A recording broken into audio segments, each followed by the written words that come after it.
Hello everyone, welcome back to today's vlog. तो स्वागत है आपका मेरे एक और नए व्लॉग में। और आज है अहोई अष्टमी, तो आप सभी को मेरी तरफ से अहोई अष्टमी की हार्दिक शुभकामनाएं।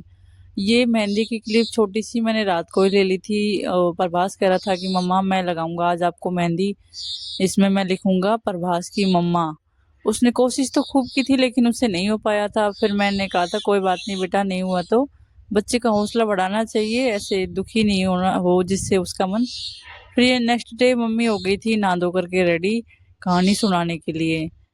मैंने आज मम्मी को साड़ी पहनाई थी। मम्मी नहीं पहन रही थी साड़ी क्योंकि थोड़ी हैवी सी है तो नहीं पहन रही थी। फिर मैंने ज़बरदस्ती की, मैंने कहा मम्मी पहन लो साड़ी, अच्छा लगता है। फिर मम्मी ने मान गई थी, मम्मी ने पहन ली थी फिर साड़ी। फिर हम सभी आ गए थे पूजा करने के लिए। फिर साथ में मिलकर के कहानी सुन रहे थे हम। हमारे यहाँ पर अहोई अष्टमी के दिन भी होता है कि ये कपड़े और कुछ चीनी के करवे और मिट्टी का करवा भी दिया जाता है। किसी किसी जगह पर तो होता है कि इस व्रत को लेकर के दोपहर में ही खाना खा लेते हैं। और कहीं कहीं जगह पर ये होता है कि इस व्रत को पूरा करना पड़ता है, लेकिन चांद को अर्घ नहीं देते हैं इसमें। तारों की छाँव में अर्घ देने के बाद हम खाना खा लेते हैं सभी जो भी व्रत करते हैं। आज बच्चे चले गए थे स्कूल तो हमने इतनी शांति से पूजा की, क्योंकि बच्चे होते हैं जब तो बहुत ज़्यादा उथल पुथल कर देते हैं। कहानी सुनना या कुछ भी जैसा ऐसा काम होता है तो बच्चे नहीं करने देते हैं, बीच बीच में प्रॉब्लम होती है ऐसे। तो बच्चे आज स्कूल चले गए थे, उसके बाद हम इतनी शांति से कहानी सुनी थी। फिर मैं दे रही थी मम्मी को, मैंने मिनट्स लिया था ये पूजा करने के बाद में, तो मैं मम्मी को दे रही थी।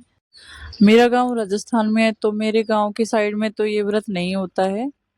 और हम हरियाणा में आ गए तो अब इधर तो करते हैं हम व्रत को। और आज मैंने पहनी थी पोशाक। ये पोशाक मेरे प्रभास के कुआं पूजन के टाइम पे आई थी। ये पोशाक साटन की है, गोटा पत्ती की। काफ़ी टाइम हो गया था इसको रखे हुए, तो मैंने सोचा कभी कभी तो पहनना चाहिए। और इसके साथ में मेरे बैंगल्स भी मैच कर गए थे तो अच्छा लग रहा था ये पहनने के बाद में। तो कैसी लगी पोशाक ज़रूर बताना। ऐसे बहुत पुराने पुराने हो जाते हैं, ऐसे रखे रहते हैं बेस, फिर बाद में याद आता है कि ये तो रह गया। कभी कभी पहनना चाहिए ऐसे निकाल के, अच्छा लगता है। जब तक हमने कहानी सुनी तब तक आ गए थे बच्चे। और ये शिवानी लेने गई थी बच्चों को, पास में ही है बस स्टॉप, तो यहीं से ही लेके आना पड़ता है। फिर हमारे बच्चे आ गए थे स्कूल से। जैंसी अलग स्कूल में पढ़ती है और प्रभास और काव्या अलग स्कूल में पढ़ते हैं। जैंसी की स्कूल पास में ही है तो आ गई थी जैंसी। स्कूल में 6 घंटे रहने के बाद में बच्चों की एनर्जी थोड़ी वीक हो जाती है तो इनको कुछ अच्छा खाने की ज़रूरत होती है। फिर हमने थोड़ा सा इनको खाने पीने के लिए दिया था। और आज इनको मिलने वाला था एक सरप्राइज़, जो इनको बिल्कुल भी नहीं पता था कि हमें ये कुछ मिलेगा।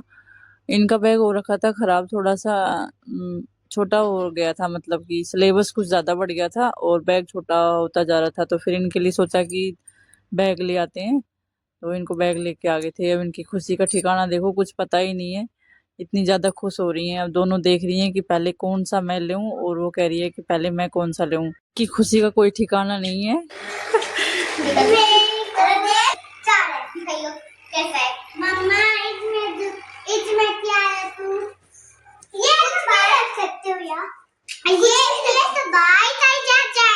हाँ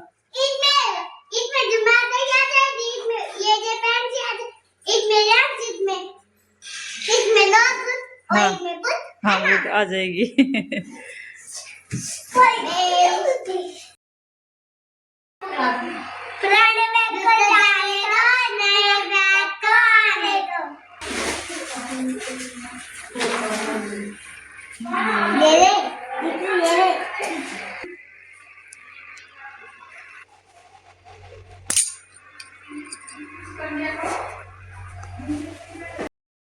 आज थी अहोई अष्टमी तो गांव से आई थी हमारे घर पे आंटी, यानी कि मेरी काकी सास और मम्मी की देवरानी।